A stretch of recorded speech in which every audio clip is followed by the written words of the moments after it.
data will be stored in here. Yeah, okay, so Now you can come over here where it says spec like 00. Here? Nope, that's the save folder, that one. Now this describes your experiments, and so there's going to be, you're only going to be doing kinetics here. Right. So you want to have a name in kinetics and basically a serial number. So I would start with something like iglue3, 0 micromolar glutamate, okay. and then 00. So no, that's under spectrum. You're going to be doing kinetics, so you have to go down one line. Here? No, the one where it says kinetics. That's spectrokinetics. You just want the one where it says 1612. Oh, sorry. Change 1612. Okay. I suggest like iglue3, and then Can you tell me all the then an underscore because you can't use spaces or periods, and then like 0 micromolar. Hmm. You can't use a space. Oh, I can. Just, yeah, so just do 0. Just do 0 That's a good way to do it. And then like blue or whatever, assuming you're going to be doing. Yeah. Yeah. Zero. Sure, yeah, 0 micromolar. I would suggest writing glute. Yeah. So you know that you're doing glutamate, Oh, not yeah, something else, because understand, you might yeah, do a control with it. understand, Right? yeah, So now so go back to that though, because there's more to do. Hmm. So that's the experimental setup, and now it's going to start with the number 4. I suggest you take it down to either 1 or 0. Is there any reason for that? Like- Well, because if you start at 4, Hmm? and you're going to ask yourself, well, wait a second, what happened to files 1, 2, and 3? I see. Ah, I okay. see. Right. Zero. Yeah, and every time you do an experiment, it will increment. So even if you make a mistake and forget to rename it, Yeah. you will probably know I started 0 micromolar, then I did like 1 micromolar, Yeah. 5 micromolar. I I forgot see. to rename it. I got another 5 micromolar, but I remember that I switched it. So What is the spectrum? that's if you use this to collect. So this software is designed for multiple instruments. Mhm. So if this were hooked up to an instrument that could actually take a fluorescent spectrum or an absorbent spectrum, it would use the spectrum name. I see. I see. Right, and I have no idea Mhm. what the background PDA, I have no idea what PDA is. Mhm. But the point is that they made their software generally useful, which Mhm. actually makes it much harder to use. Yeah, yeah. Okay, so you can go ahead and click OK. All right, and now we have to define what you're actually going to be doing.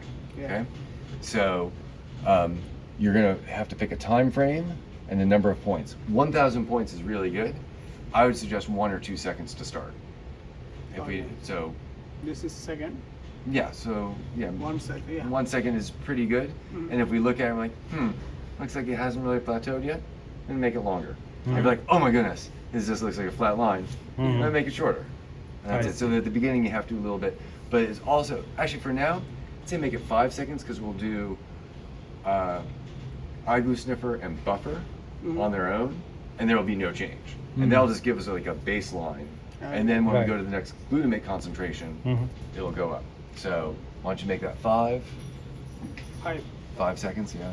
Just take- What will be the lowest time point we can monitor? Usually 0.1 seconds. 0.1 second. 0.1 seconds, and then if you do anything less than that, the data just ends up being really, really noisy. Hmm. And usually the first 3 milliseconds of data are not very Accurate. believable. Yeah, they're not I accurate. see. So I just delete those. Okay. Okay. Okay. Okay. So now the key thing is here, you've got you set up where the data is going. Mhm. You set up in the spec 00 how you're going to name the data. Excuse me. You have this set up for external trigger, pressure hold, the time that you're doing, 1,000 points of data, number of repeats. So just click it on, make it 5. 5 is a nice number. Okay? And then one thing that I just like to do, this has no meaning in terms of what's going on here, but it gets recorded in the data file. You're doing excitation at 490. I'd 490. suggest change that to 490, just so it is in your data file. Right. In the event you forget what you've done, and I think you have to hit return there, because you see now it's shifted that, even though it doesn't control anything. Mhm. Mhm. Okay, so now get your protein ready, Yep. and we'll load it up.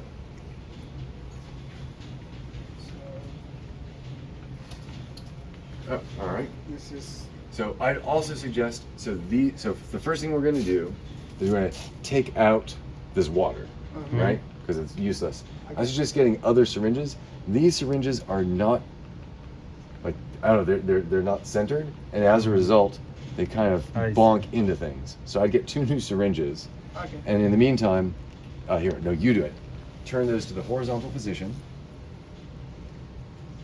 Okay, and then manually push the syringe up into the reservoir. Sorry, I should call it a reservoir. Push it all the way up, and that. Now you Take just pull off. that off, put it aside.